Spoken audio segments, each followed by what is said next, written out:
Gente, esse cara, tá parecendo até um idoso. What the fuck? Voltando ali. Sentininho. Não sei se dá pra vocês verem.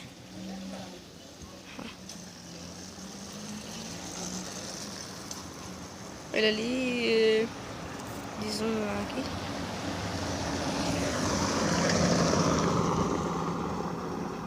Oh. Daqui a pouco eu volto. Tá profundo aqui, ó. Por aqui não, maluco.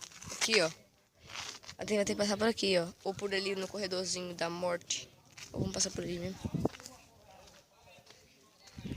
Ai, caralho.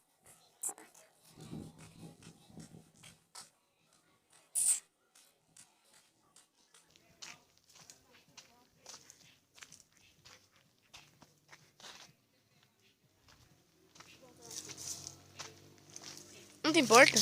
Tem porta sim, tá aberta essa. Tá sim. Gente, vai, gente.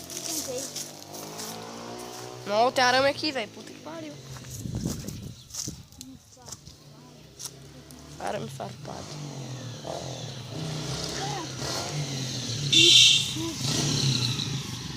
O Glocarinha já saiu, né? Caralho. Será que ele vai voltar, mano? Vambora, vambora, vambora. Se a freira estiver aí dentro, Ele vai tá freando.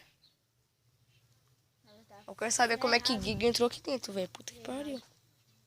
Isso vai tá muito Véi, velho. mas como o Guigui ia conseguir entrar? Vem cavando, vem. Bora, vem. Vem, João. Não tem freira nenhuma aqui, não. Só invocação do nossa porra. Caralho, mano. Por que você voltou, velho? Os caras vêm de invadir na casa aí, porra. Poxa. Agora eu vou rápido. Trancada.